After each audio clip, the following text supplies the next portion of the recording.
Assalamualaikum warahmatullahi wabarakatuh. Sahabat kalian yang berbahagia, tema di dalam kehidupan ini begitu banyak dan amat luas. Tetapi seberapapun luas samudra, kita harus menentukan tujuan untuk mengarunginya. Mengapa demikian? Tidak lain karena pertama, manusia punya keterbatasan waktu. Setiap orang punya jatah hidup yang masing-masing di tangan Allah. Yang kedua, keberadaan kita di dunia ini harus memberikan hasil yang terbaik berupa amal soleh. Ingat, hasil yang terbaik berupa amal soleh.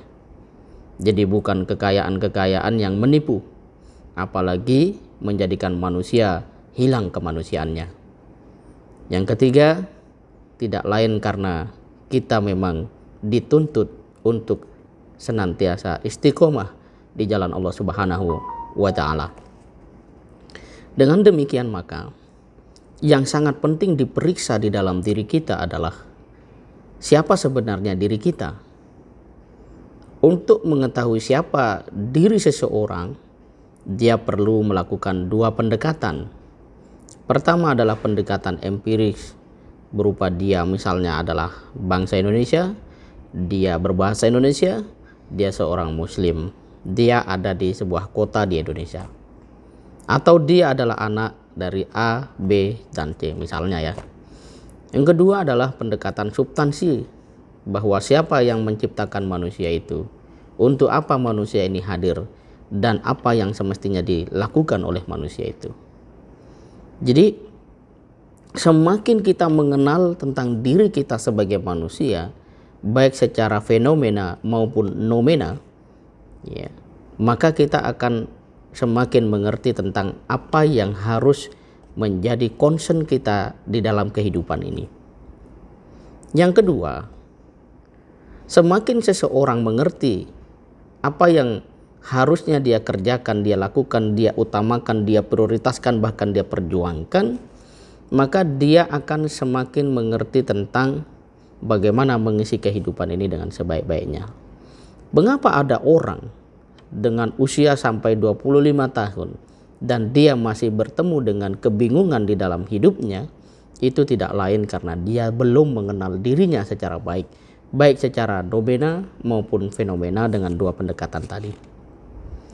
Orang-orang yang memiliki pemahaman tentang dirinya siapa, dalam usia kurang dari 16 tahun pun dia telah mengerti apa yang harus dia lakukan.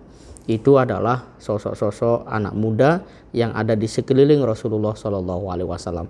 Tidak ada cerita galau di antara mereka. Tidak ada cerita tentang alay, tentang kemanjaan dan sebagainya. Tidak pernah ada. Itu hanya ada pada manusia-manusia modern yang dalam kehidupannya tidak mengenali dirinya sendiri. Oleh karena itu, jika kita harus bertanya tentang siapa diri kita, ada dua pendekatan lagi yang bisa kita lakukan. Yang pertama adalah dengan melihat siapa yang menjadi idola kita di dalam kehidupan. Ini penting sekali. Begitu idola kita adalah seorang artis, maka foto artis itu akan menghiasi kehidupan seseorang, mulai dari kamarnya sampai pada bajunya. Tetapi apakah dia bisa seperti artis itu? Ini soal lain. Tetapi kalau idolanya adalah seorang Nabi Muhammad SAW yang memang tidak ada fotonya, tapi dia pasti akan mengenal karakter, sikap, kepribadian, dan itulah yang kemudian menjadi komitmen di dalam kehidupannya. Jadi siapa idola kita, itulah diri kita.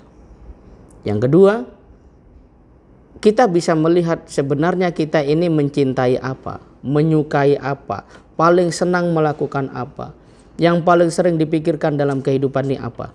Itulah diri kita.